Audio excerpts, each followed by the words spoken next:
NDA की bumper जीत हुई है, ये बड़ी जानकारी इस समय मिल रही है। यहां पर भी जो टक्कर है वो साफ तौर पर नजर आ रही थी, लेकिन बिहार में एनडीए के सभी उम्मीदवार जीत गए हैं और इसके साथ ही नीतीश कुमार जो हैं वो भी राज्यसभा में अब जाएंगे, इसकी यहां पर पुष्टि होते हुए। अदिति, देखिए, ये बड़ी जीत है और इसीलिए बिहार एनडीए के जो 5 उम्मीदवार थे, 500 के 5 जीते हैं। आपने देखा कि एंटी इनकम्बेंसी क्रॉस वोटिंग का डर यहाँ पर नजर आ रहा था, जैसे कि हरियाणा में, बिहार में एनडीए के। तो 500 जो जीत हुई है राज्यसभा चुनाव को लेकर, वो बहुत महत्वपूर्ण है। ये एक बड़ी जीत दर्शाता है और इसमें 2 बड़े चेहरे भी थे, क्योंकि वो भी यहाँ पर जीत कर आए हैं। तो वो एक बहुत इंपॉर्टेंट जीत है और क्रॉस वोटिंग का डर था और आपने देखा कि वो तमाम चीजों के बावजूद भी राज्यसभा में जो 500 के 500 उम्मीदवार है, ये एक बार वो मौका होगा जब 500 के 500 सीट यहाँ पर राज्यसभा में होगी। तो कुल 5 सीटें एनडीए सभी 5 सीटें जीती हैं। संजय झा जेडीयू से, दिलीप जायसवाल भारतीय जनता पार्टी, और आप देखिए कि किस तरीके से बीजेपी ने यहाँ पर नीतीश कुमार का नाम यहाँ पर है। इसके साथ साथ नितिन नवीन जो राष्ट्रीय अध्यक्ष है, उनका नाम यहाँ पर है। ये बहुत इंपॉर्टेंट है। जैसे एक दिलीप जायसवाल, मैंने गलत नाम लिया, वो पुराने भारतीय जनता पार्टी के राज्यसभा थे। लेकिन ये 500 की 500 सीटें जो हैं, ये भारतीय जनता पार्टी ने जीतकर एक बड़ा मैसेजिंग बिहार में देने की कोशिश की है। बिल्कुल। तो देखिए, ये जो बड़ी मैसेजिंग है वो यहाँ मिल रही है। आदित्य, फिलहाल बहुत शुक्रिया। सर्वेश भी हमारे साथ पटना से जुड़ गए। सर्वेश, एक बड़ी जीत के तौर पर एनडीए से अपना देख रही है, क्योंकि कुछ राज्य ऐसे थे जहां पर डिफिकल्ट सिचुएशन लग रही थी, लेकिन फाइनली एनडीए की जीत हुई है और नीतीश कुमार का राज्यसभा जाना भी फिक्स्ड। जी शिखा, बिल्कुल। देखिए, 5 सीट पर एनडीए की जीत सुनिश्चित मानी जा रही थी और सुबह से ये कहा जा रहा था कि लगातार ये दावे भी किए जा रहे थे कि एनडीए की जीत होगी।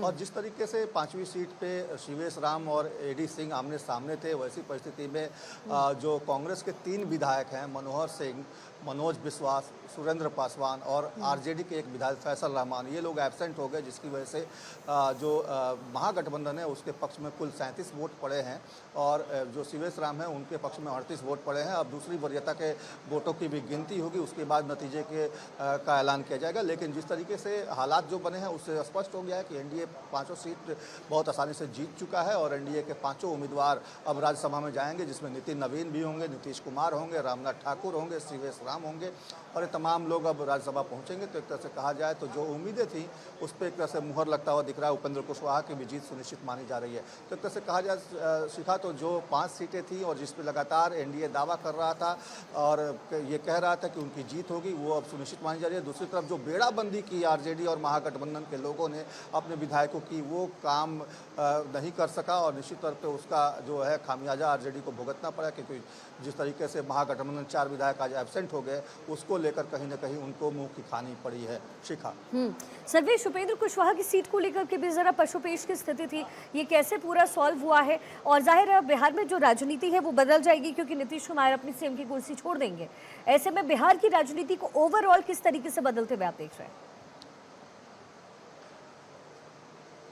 देखिए शिखा, देखिए बिहार की राजनीति में ये राज्यसभा चुनाव एक अहम पड़ाव है, क्योंकि इस आज मुख्यमंत्री नीतीश कुमार अब राज्यसभा के सांसद के तौर पे आज सर्टिफिकेट जब लेने जाएंगे और जब उनको सर्टिफिकेट मिलेगा तो उसके बाद से वो राज्यसभा के एमपी के तौर पे जाने जाएंगे। उसके बाद उनको, हालांकि ये कार्यकाल जो राज्यसभा सांसदों का है जिनकी सीटें खाली हो रही है वो 9 अप्रैल तक है, तो माना जा रहा है कि 9 या 10 अप्रैल तक मुख्यमंत्री नीतीश कुमार अपना इस्तीफा सौंपेंगे। उसके बाद बिहार में नई सरकार यानी कि भाजपा की सरकार देखने को मिलेगी और जेडीयू छोटे भाई की भूमिका में यहाँ देखने को मिलेगी। जहाँ तक उपेंद्र कुशवाहा का सवाल था, तो उपेंद्र कुशवाहा किसी भी तरीके से इस चुनाव में वो उनके लिए कोई समस्या नहीं थी, क्योंकि 5वें उम्मीदवार के तौर पर शिवेश राम थे और शिवेश राम को लेकर ही एक तरह से कहा जाए तो संशय बना हुआ था कि वो उनकी जीत हो पाएगी या नहीं, क्योंकि जिस तरीके से अगर जो महागठबंधन में 4 विधायक हैं जिन लोगों ने आज एब्सेंट रहकर एक तरह से महागठबंधन का खेल खराब किया है, तो उसकी वजह से शिवेश राम का राज्यसभा जाना लगभग सुनिश्चित हो गया है और शिवेश राम भी 5वें उम्मीदवार थे, इसलिए उपेंद्र कुशवाहा को लेकर कोई संशय की बात नहीं थी। शिखा, बिल्कुल संशय का विषय नहीं था, लेकिन बहुत ज़रूरत थी एनडीए के लिए यहाँ पर बढ़त बनाना, क्योंकि एनडीए की जो 5 सीटें हैं एनडीए ने राज्यसभा की अब जीत ली हैं। सर्वेश, अब क्योंकि मुख्यमंत्री कौन होगा इसको लेकर के बहुत कयास लगाए जा रहे हैं, बिहार में किरदारी क्या होने वाली है पार्टी के अंदर, और क्या ये सच है कि डेप्यूटी सीएम के पद के लिए नीतीश की तरफ से कहा गया है अपने बेटे के लिए? देखिए, निश्चित तौर पे देखिए, निशांत कुमार की राजनीति में एंट्री होने से ये स्पष्ट हो गया कि निशांत कुमार की भूमिका सरकार में काफ़ी अहम होने वाली है।